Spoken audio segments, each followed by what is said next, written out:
people in uniform. People are one you just can't see. Cities in the boot camp, send them off to war. If he comes back, you'll get nothing more. Struggle for land, for country, for freedom. All you mind people, and some people need them. Wake up to the same old shit. Live your lives to do nothing. Some people, they don't like your hair. While these they just don't care. Snipers that wanna be rivals like your enemy. Wake up, son of majority. The government, they don't want us here. You folks can't feel that fear. You can walk the streets today. You can walk in your own way. People think that I'm crazy. These people just can't see. Wake up, son of majority.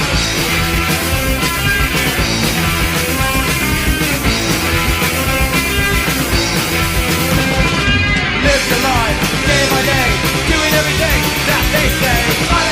Majority. Promote freedom, let it be heard. Don't forget that it's only a word. Majority. When you gotta wake up.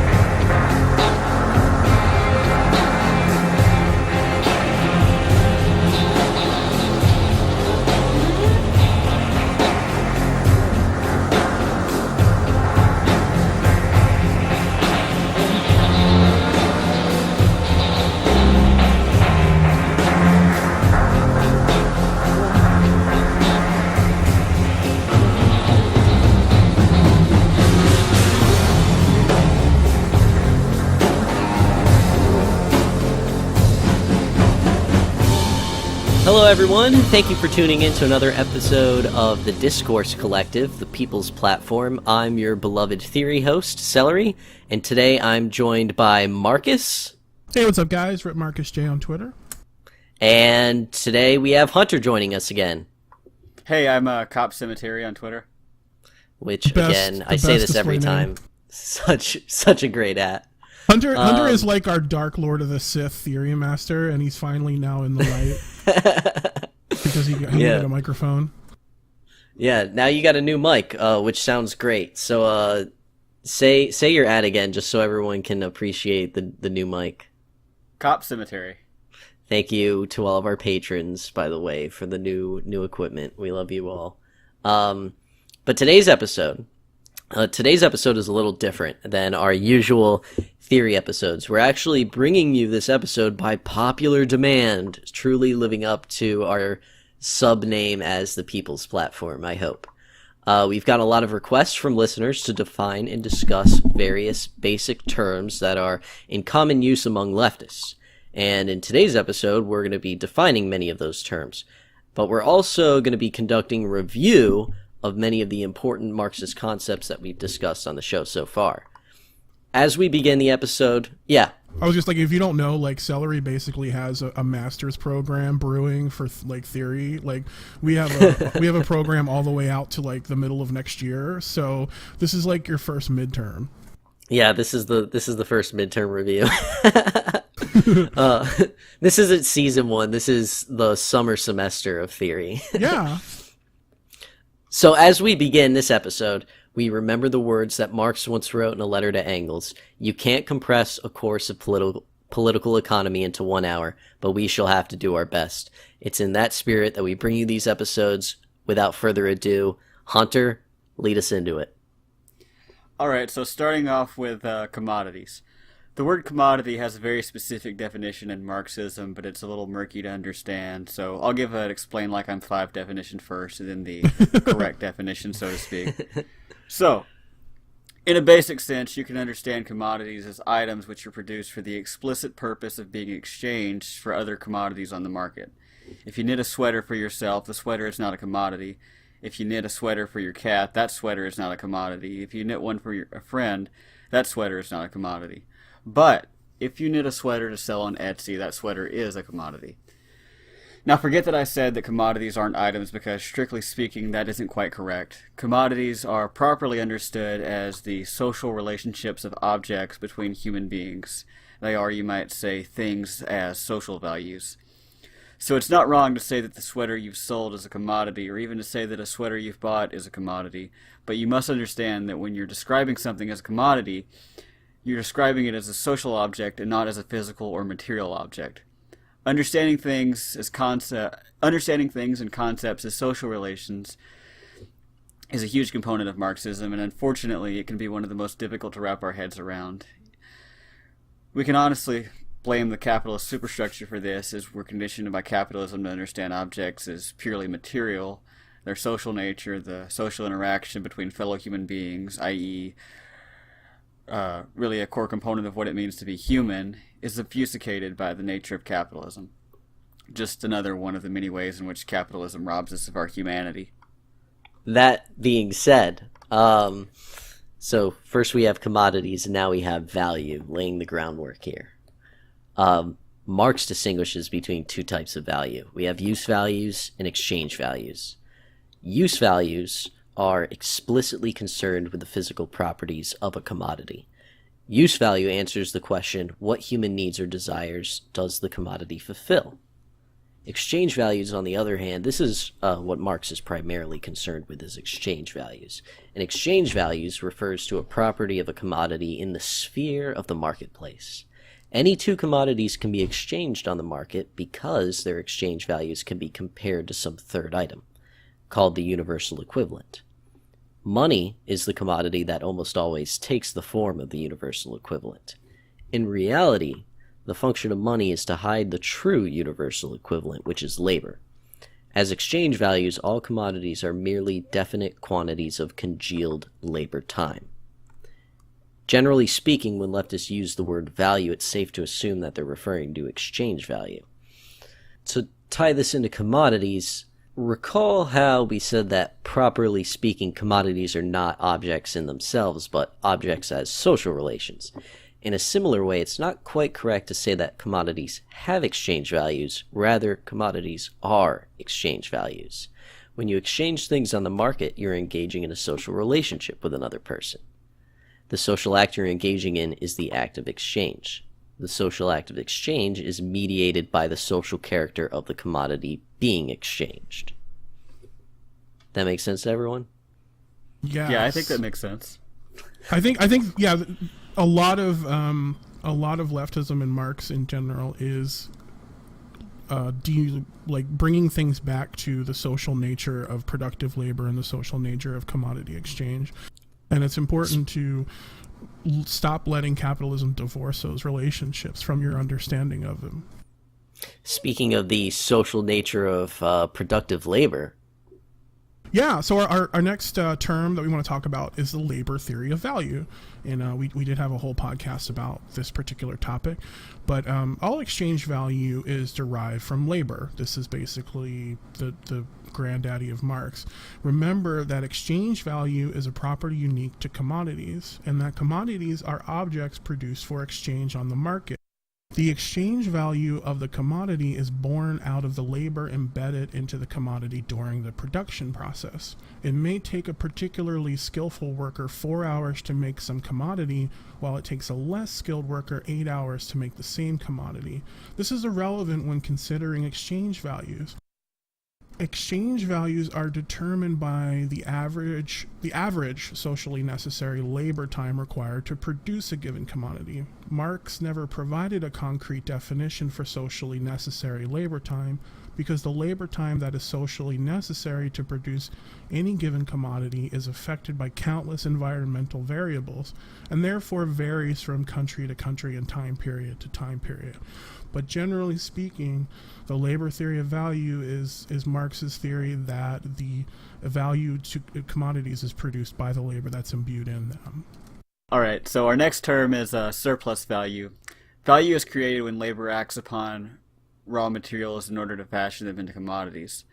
A portion of this newly created value is returned to the laborer in the form of wages. Whatever portion of the newly created value that is left is realized as surplus and pocketed by the capitalist. It's through the extraction of surplus value that the capitalist is able to accumulate his capital, and this is why we say wage labor is exploitative. The laborer does not enjoy the full fruits of their labor under capitalism. Bastard. Next, we get to talk about property. Property, that cruel mistress. Leftists make a distinction between personal property and private property. Personal property is easy. It's your clothes, your home, your toothbrush. No one's coming to take these things from you during the revolution. I'm coming for that toothbrush! These are personal items owned by individuals for individual use. Private property, on the other hand, this is commercial or industrial property. Private property is property that's owned by an individual or group of individuals in the form of a firm or a corporation for the purpose of generating profits. If you own this kind of property, and most people don't, then we are going to take this from you when the time comes, but only because it doesn't rightfully belong to you anyway. When leftists speak about property in a general sense without any qualifiers, for example, you may have heard someone say property is theft, they're typically referring to this type of property that is private property. So we talked about labor theory of value. We've talked about property. One of the next big subjects of leftism, and we're all concerned with this, and some of our critics would say to the exclusion of all else, but that's liberals. We're talking about class. How leftists define class in various terms related to it.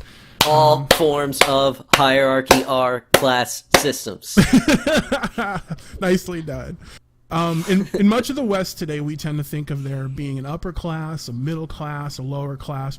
We also tend to associate these classes with having a certain amount of income or money or wealth. Marxism approaches social classes slightly differently by analyzing class and the members of society's relations to the means of production. So Marxism tends to have a kind of a binary view of class. You either have access to and control of the means of production or you don't, essentially. And at the top of our class hierarchy here are the bourgeoisie, the class that owns and controls the means of production and distribution. In other words, the class of property owners or capitalists. An individual member of this class can be called a burgher, but the terms capitalist or property owner are generally used as well. So after the bourgeoisie, we have the proletariat. The proletariat are the class of industrial workers. Individual members are referred to as proletarians. These workers work in factories owned by capitalists in order to produce commodities for the capitalist profit. After the proletariat, we have the peasantry. Today, the peasantry is more often referred to as the class of agricultural workers or farm workers. These workers also produce commodities on property owned by capitalists, but in the case of the commodity they produce is food or other non-consumable organic material, and the properties they work on are farms and ranches. Those are the three basic classes of discussed among the three genders. The three genders. Yeah, the three genders of Marxism. And your Marxist, Leninist, and Maoist theorists will also incorporate or put a great emphasis on the peasantry. But today, not everybody fits into these three nice little categories. And Marx himself once asserted that there were only two classes, the bourgeoisie and the proletariat. But the nature of late capitalism has divided labor so thoroughly that new subclasses are continuously being created. And the lines between these subclasses are increasingly blurred. Oftentimes the new classes can be the source of seemingly endless and, in our opinions, nearly always pointless debates and divisions among the left. A classic example, are cops workers? Tom Stay Brady tuned is a to worker, find Celery. out. Yeah, Tom Brady is a worker. So we'll discuss some of the many subclasses, but we think the most important question to answer when considering class is this. In each case, what is the class in question's relationship to capital, labor, and the means of production? So Hunter, you want to take us away with the first class here? All right, so first up we have the working class, often simply referred to as the proletariat, also known as the good guys. The working class includes the aforementioned proletariat proper as well as the class of agricultural workers, but in the contemporary era it also includes many more workers who must sell their labor in exchange for wages. Commercial fishermen, service industry workers, healthcare workers, teachers, miners, and other workers who extract raw materials from the earth. Workers involved in transportation and distribution, etc. Next, we have the farmers, and farmers are distinguished from farm workers in that farmers own the land they farm. So long as they do not employ farm workers in exchange for wages, they exist as neither capitalist nor wage worker. Whether the farmer produces for his own subsistence or for the purpose of selling his produce on the market is immaterial to his class position. But the moment a farmer hires his first farmhand, he becomes a member of the next class. The next class is our most beloved, the job. We love them, folks. We love them here. The small business owner. The libertarians in the audience go wild. Also called the petite bourgeoisie. Small business owners own capital and hire wage workers, but unlike the big capitalists who can simply live off of the profits they extract from their workers, small business owners must often work themselves in order to impart value into their products and secure their means of existence. This distinction is important in that many small business owners do understand the value of labor. However, it must be noted that even though they may work, because they own capital, they are still capitalists, and thus members of the bourgeois class and not the working class. In fact, some small business owners are able to amass enough profits that they may become part of the class of large capitalists. However, over time, capital has the inherent tendency of concentrating in greater and greater quantities into fewer and fewer hands. Thus, over time, many small business owners fall into the class of workers proper, either by being driven out of business or being bought out by large capitalists. I think this next one's good for... It's extremely appropriate.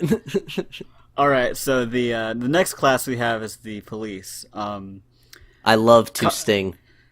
Yeah, I'm a big fan of their cemeteries. Cops work for wages, and it's not like they're rich, so they must be working class, right? Comrade, this is bourgeois shit. The police exist to protect and serve not their communities, but private property and business interest.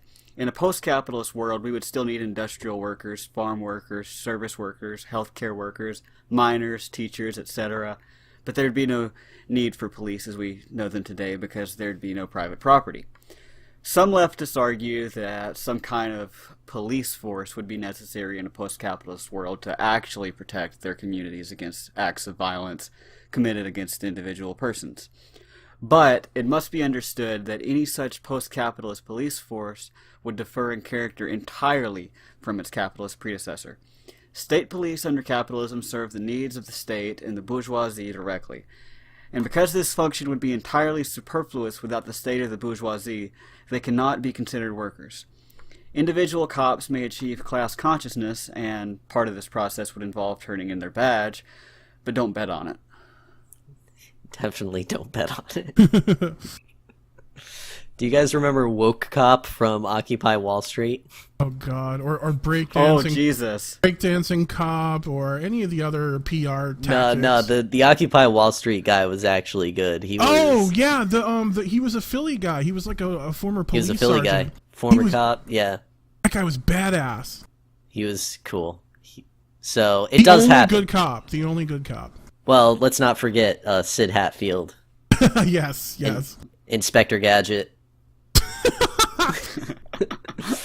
But it happens, but not very often.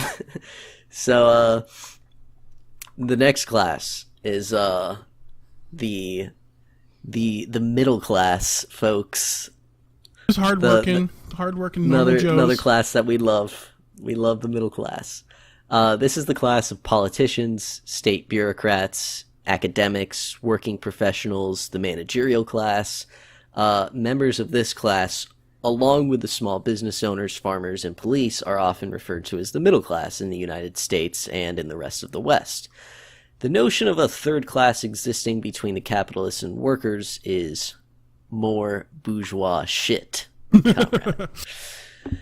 Members of these classes are often paid very comfortable salaries, well above the median wage, 50, 100, 150,000 per year US, maybe more. But they don't necessarily own any capital. In fact, many do not, and those that do may have a minority percentage of their net worth invested in things like stocks or bonds, rather than actually owning a sizable part of the business. These classes would either be entirely superfluous in a post-capitalist society, or their character would change drastically. In the absence of a state, government bean counters and pencil pushers would obviously be unnecessary. University education and academia may very well flourish under post-capital society, but grant money would not be distributed on the basis of the quality and quantity of liberal horseshit published by the academics of today. Some white-collar workers, such as programmers, provide labor that is valuable, regardless of the economic structure of society, while others, such as managers, would find themselves superfluous as workers come to demonstrate that they are, in fact, perfectly capable of managing themselves. So why does this class exist? Take a random survey of Democrat and Republican loyalists, and you'll quickly find out why. These people who make up a large minority of society benefit financially and materially from capitalism, and therefore are often its most vigorous defenders. Yeah, I mean, who are your people who have the disposable time and disposable income to agitate, go to conventions, be part of political organizations? These are your managerial classes who could all vanish overnight and everything would be a lot better on Earth. These people are what at the time of recording is June 19th. Happy Juneteenth, everybody. June Happy 19th, Juneteenth. 2017. And this, 6-7 months after election, these are the people who are still with her. So we talked about a bunch of different classes, and another major term that comes up a lot in Marxism is class antagonism. The history of all hitherto strugglers, the history of class struggle. So class antagonism, this refers to the antagonism inherent between those who own property and those who must work at capital's benefit in order to secure their means of existence. Why do we say this antagonism is inherent in capitalist society? Class antagonism stems from the exploitative nature of the relationship between capitalists and the wage worker. As we have discussed, all value is created by labor. The capitalist only pays the laborer wages that equate to a fraction of the value the laborer has produced. The rest is extracted as surplus value, which the capitalist realizes as profit. Hence, the worker is exploited for his labor, for the gain of the capitalist, who himself or herself, thanks Obama, produces no new value whatsoever. Class struggle arises when workers realize they are being exploited. And this kind of ties into our next term a little bit, if you want to take us into that, Hunter. An essential concept in Marxism, especially, and leftist ideology that's non-Marxian is class consciousness. Class consciousness refers to that very realization that the nature of one's relation to the capitalist system is one of exploitation. Class consciousness is not a Boolean value. There are degrees to this realization. One worker may feel they are underpaid, demanding a $10 wage instead of their current $8 wage. This worker may realize that they are being taken advantage of, but they may not yet realize that so long as they do not own the full fruit of their labor, they are being exploited. Such a realization would be peak class consciousness. At the moment all workers of the world reach class consciousness and unite in pursuit of their common liberation, all factories worldwide will be transformed and dedicated to the production of rope, gallows, and guillotines. That's the moment that I live for. Yes, please, God. Inshallah. Class consciousness, we should mention, is not limited to the working class. In fact, the bourgeoisie and the so-called middle class have a far greater degree of class consciousness than the working class. As previously stated, the members of the so-called middle class are quite aware that they benefit from capitalism and will go to great lengths to defend it. In a similar vein, the bourgeoisie, though they will not publicly admit it, are also very aware that they are only able to exist because of labor. and will constantly bribe and petition the state to create legislation that will allow them to extract greater and greater profits from the mass of workers. Class war is nothing new. The bourgeoisie have been waging a class war against us, the working people, for centuries. And it's time to fight back. Hell yeah. And what is the mode and the method for this exploitation that takes place, Celery? Would it be capital? Would be capital. Why don't you tell us about capital? Well, you know what? Instead of me defining capital for us, why don't we ask our good friends at the Adam Smith Institute? Oh, I love Adam Smith. Adam Smith is actually not a horrible guy. Like the concept of wokeness, he has been appropriated by the libs, and we have to reclaim him. Marx actually, Adam Smith was a liberal, but Marx did reference Smith a lot in his work, and so that's why we're going to start off with Adam Smith's definition. He defined capital as that part of a man's stock which he expects to afford him revenue. Marx didn't necessarily reject this definition, so it's a good place to start from. To understand capital, we first have to understand its starting point in the circulation of commodities. Marx describes two types of circulation, each represented by its own formula. The first is CMC. That describes how we sell commodities, the first C, in exchange for money, M, which we then use to buy other commodities, hence CMC.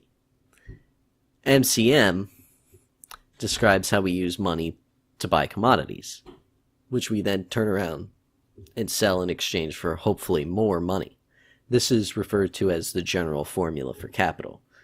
So you have M, C, and then M. You use money to buy commodities, then you turn around those commodities, sell them for more money, hopefully at a profit. The purpose of the CMC relationship is use value. We have a commodity we have no use for, we sell it, and then we use that money to buy a commodity which we do have a use for. On the other hand, the purpose of MCM is exchange value. The seller gets his money back. The money is therefore not really spent, but advanced.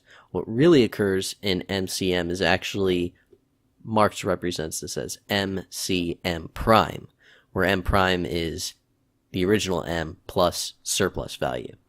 The original value adds the surplus to itself. Because the process of exchange, whether it be CMC or MCM, is continuous, indeed seemingly endless over time, the possessor of a great enough quantity of money will find that his stockpile continues to grow at a faster and faster rate.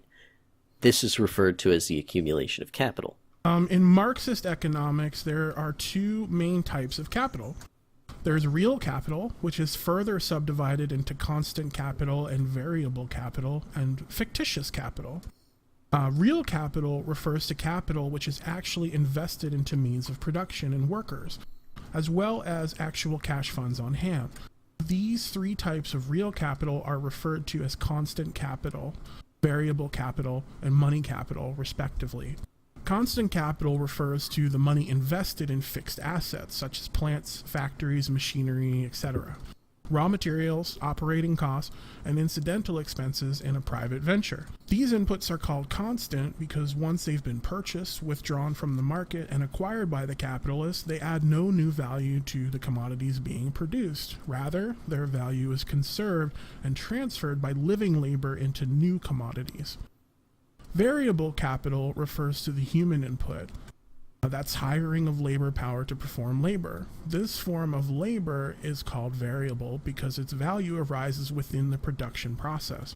The higher value of output compared to input costs is, all other things being equal, attributed to the degree to which labor is exploited. Phrased slightly differently, the raw materials and machinery are fixed costs, already paid for by the capitalist. He can only extract surplus value from his workers in relation to their wages and how much value they produce. The last form of capital, the fictitious capital, refers to the accumulated claims and legal titles to future production. In other words, fictitious capital refers to what the bourgeois economists call financial capital. These are stocks, bonds, investments made on promises of future production. Although this capital is quote-unquote real, in the sense that it can and does generate profits for those who own this type of capital, and not to mention it is legally enforced. Marx calls this a type of capital fictitious because it does not have any material basis in commodities or productive activities, but merely the anticipated capacity of productive abilities of the future. This fictitious capital is kind of our housing crisis, our exactly insane securities, and the student loan bubble that's going to pop any minute now. Yeah, so this is all the shit that when people are bored and they gamble away all of our livelihoods on speculating and all that shit. And that's capital. This is going to bring us into base and superstructure. Do you want to introduce that? In Marxist theory, human society consists of two parts, the base and the superstructure. We touched on this in a previous episode, if I recall correctly. Mm-hmm. The base that was the one with the Zizek intro. The base refers to the forces and relations of production. What are the material means of production? Who owns the means of production? Who imparts labor into the means of production? How is labor imparted into the means of production? How are products distributed or circulated? The base is so called because it forms the foundation on which all of society's other relationships and ideas are based on. These other relationships and ideas are referred to collectively as the superstructure. The superstructure includes a society's culture, institutions, political power structures, social roles, norms and rituals, and the state. Orthodox Marxism asserts that the base determines the superstructure in a one-way relationship. However, there are many schools of leftist thought that assert that the relationship between base and superstructure is not purely causal. These thinkers claim that while the base determines or conditions the superstructure, it is also true that the superstructure influences the base.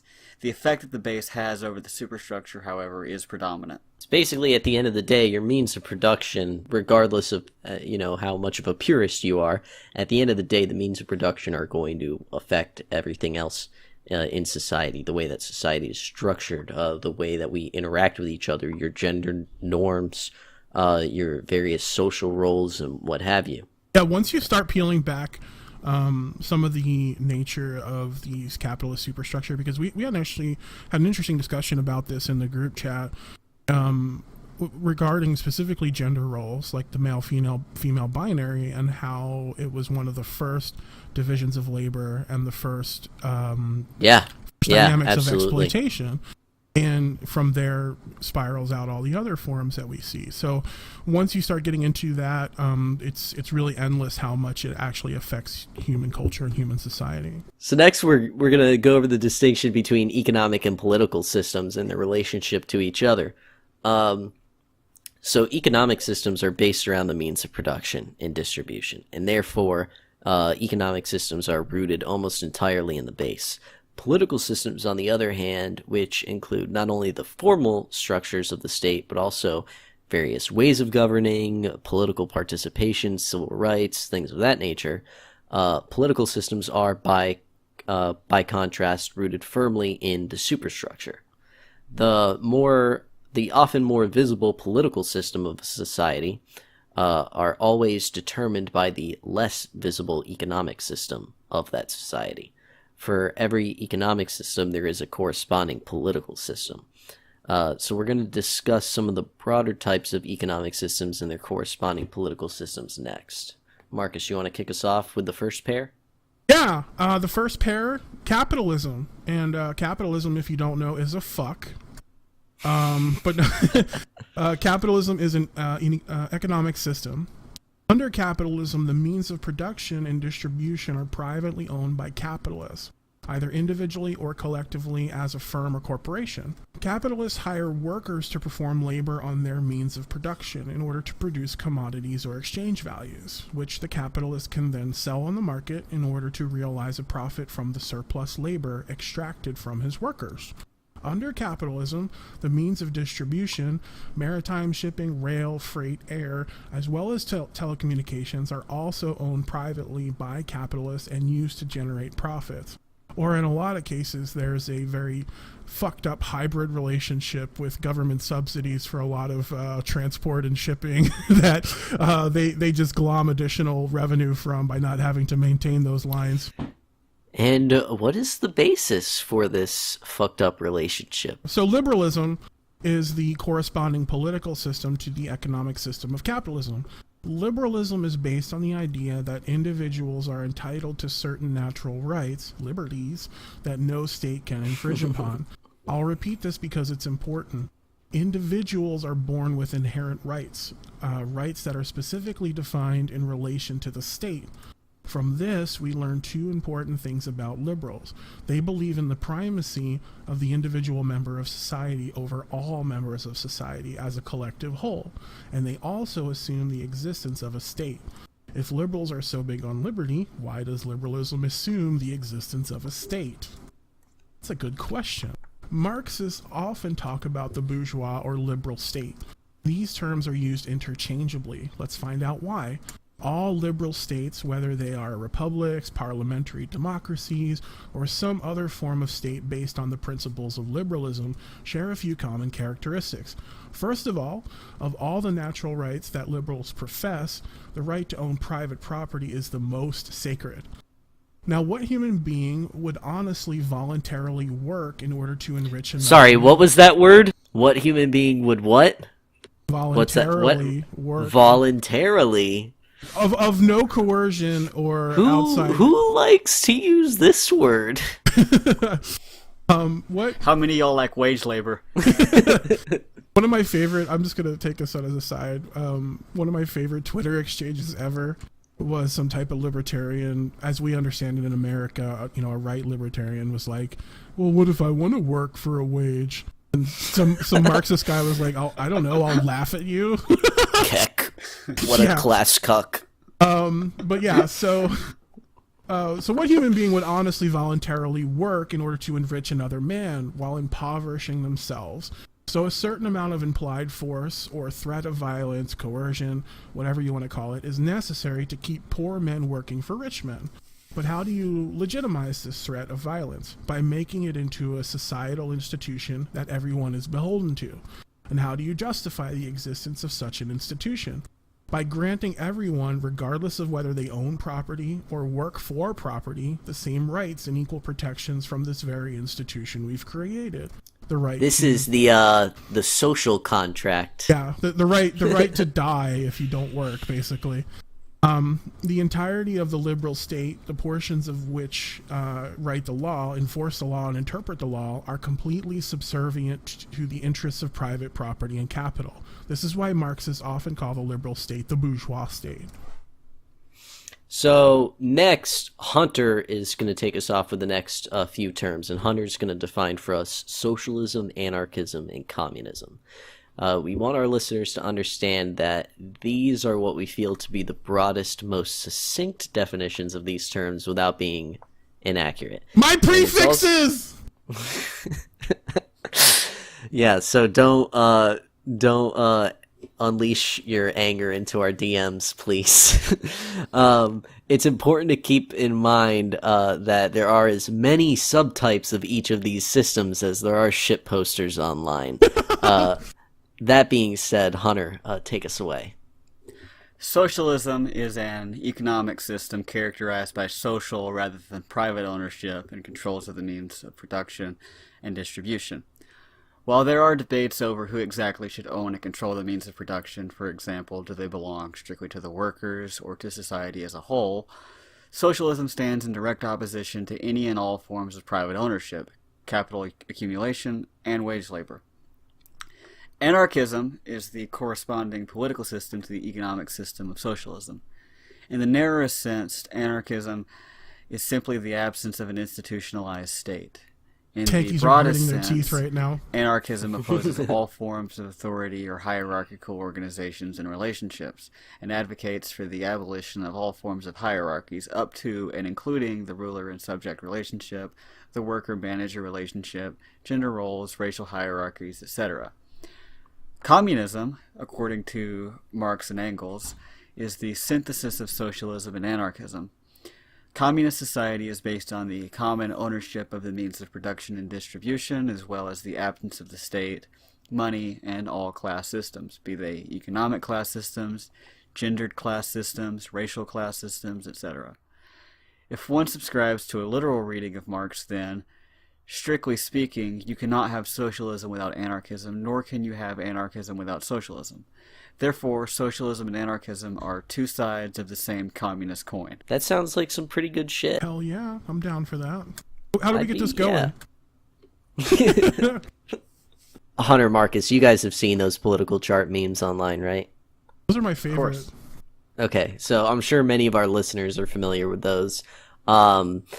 If you haven't, we'll briefly describe them. But while they're not perfect, they're certainly a better representation of the vast spectrum of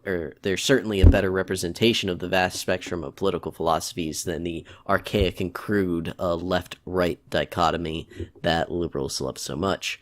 And it may be helpful to use this political chart now to help visualize some of these terms. So once more, I'll repeat that caveat, as they say on Chapo now. The caveat that the political chart isn't perfect. That being said, you can think of the left-hand side of the chart as the economic system of socialism, and the right-hand side of the chart as the economic system of capitalism. Now, if you've seen this chart, you'll recall that the bottom half of the chart is labeled libertarian, while the top half is labeled authoritarian. So we'll get into those two terms. Libertarianism refers to the tendency to be skeptical of or reject entirely the legitimacy of the state's authority. Left libertarians are variously referred to as left libertarians or libertarian socialists, with the most extreme position being that of the anarcho-communists. Right libertarians are most often simply referred to as libertarians, at least in the United States, though the term right libertarians is used by many leftists in order to make the distinction. The most extreme right-wing position would be that of the mythical anarcho-capitalist. And I say mythical because, remember, the state is necessary to protect private property rights. Yeah, and remember now, kids, we're calling right libertarians or American libertarians property fuckers.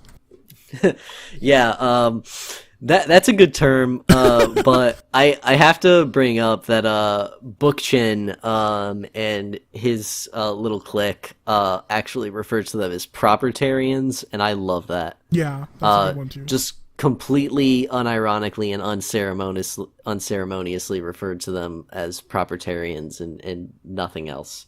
And I love it. And let us not forget that these people often call themselves capitalist. Generally, they're not capitalist. Oh, yeah. They don't own capital. They're not capitalist. They will never Exactly. be capitalists.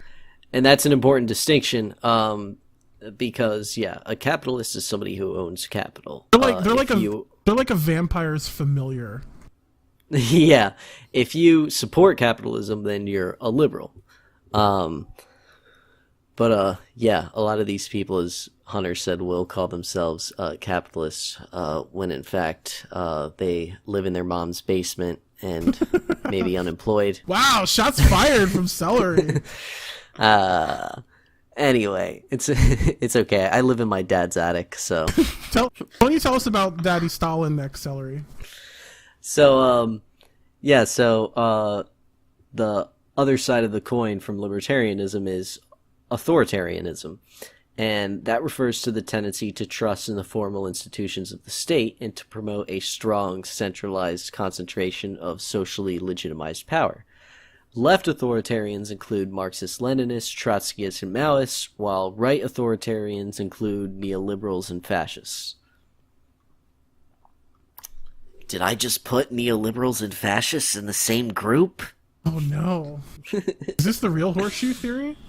This is the real horseshoe theory. The fishhook theory. Have you guys seen the fishhook theory? Google fishhook theory. So next we have a couple more general terms. Leftism, otherwise known as left-wing politics. This is an incredibly broad term used to refer to all socialists, anarchists, and communists. As the flip side of that, we have conservatism or right-wing politics. Also an incredibly broad term used to refer to all those who support capital and all liberals. So this includes not only neoliberals and fascists, as mentioned before, but also social democrats who advocate for a strong for strong social programs, such as Social Security, publicly funded healthcare, universal basic income, and those types of things within the liberal capitalist framework. You're melting a lot of brains right now as people try to struggle, try to grasp the idea. I'm sorry that your MCM Bernard Saint Bernardino is indeed a lib as is Jezza, even though Jezza is great. Love Jezza. And I love Jezza. So the next term we have is reactionary, and the word reactionary is used to describe the politics of individuals who react against moves toward the left of any degree. Reactionaries wish to restore society to some sort of status quo ante, that is, an unspecified social situation in the past, whether that be real or imagined. A lot of it's imagined. A lot of it is imagined. It's based on fucking 50s television and shit. If you listen to the way a lot of these alt-right people online talk, and especially the your whatchamacallit, men's rights activist types, they talk about some mythical version of the past where women were subservient to men and the man was the breadwinner, and they would go a courting and they would get a wife, from the wife store, and she would be wife on man. The version of the past that they have is very 1950s TV shows and not 1950s reality. Yeah. So that's why when we say reactionaries wish to restore society to some sort of past, it may be real, but oftentimes it's imagined. And this past is before some supposed real or imagined invasion of radical leftism that allegedly threatens their way of life. Marcus, do you want to take us away with the next section? Yeah, so reactionaries pine for a past, and our future is the dictatorship of the proletariat. So what did Marx Hell yeah. What did Marx mean by dictatorship? Marx uses the term dictatorship to refer to the imposition of the will of one class of a society over all of that society as a whole. While Marx's use of the word dictatorship does imply some degree of legitimized authority vested in some kind of state, this dictatorship does not necessarily have to be authoritarian in the extreme, as we often think of when we hear the word dictatorship. Marx describes two types of dictatorship. You'll recall that earlier we described the liberal state as an institution that serves the interest of the bourgeois class as a whole, which is also why it's sometimes referred to as the bourgeois state. Well, Marx also referred to this type of state as the rule of the bourgeois class over the rest of society, i.e. the dictatorship of the bourgeoisie. Marx contrasts this with the dictatorship of the proletariat, the rule of the working class over the rest of society. Tell me more.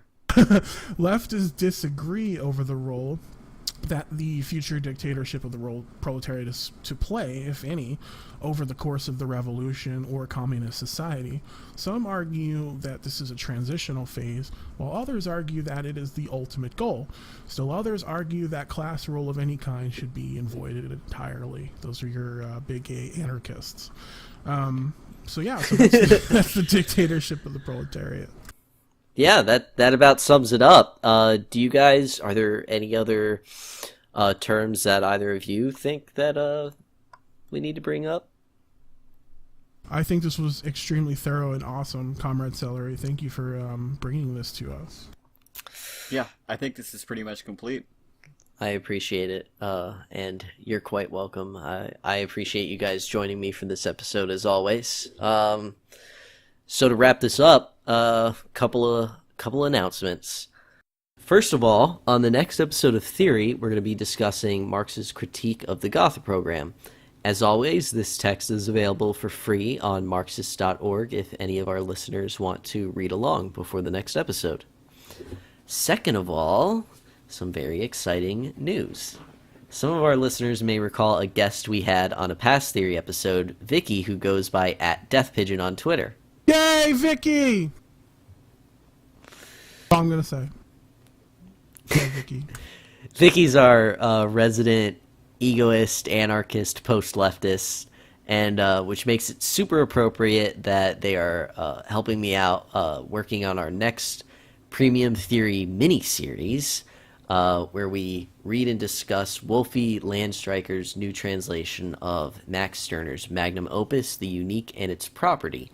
If you are a Patreon subscriber, keep your eyes peeled for that, as our first premium mini-series coming out in the next couple of weeks. You're gonna let Vicky ego pill you. I am fully ready to be ego pilled. Okay. Finally, as we come to the end of these announcements, we want to For the fifth time. Yes. This is like the fifth take. We can't get these. We can't get these announcements right. Communism is not free time and nothing else. We want to thank all of our listeners. We love watching our little platform here grow. We love the likes, the shares, the clicks. We love your guys' excitement about the stuff we bring you every week, and your feedback on all the various outlets is very appreciated. Come hang out in the Discord. The link is in our Twitter bio. And our wonderful Patreon subscribers. You guys are awesome. The show is sounding so much better, and it's because of you guys. We're going to keep that rolling as we go forward. And check us out on discoursecollective.com. And that is this week's episode. Thanks for tuning in, guys.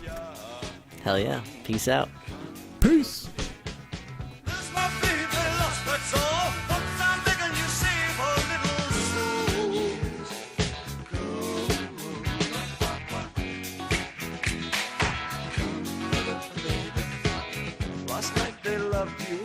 Opening doors and pulling some strings. Angel, come,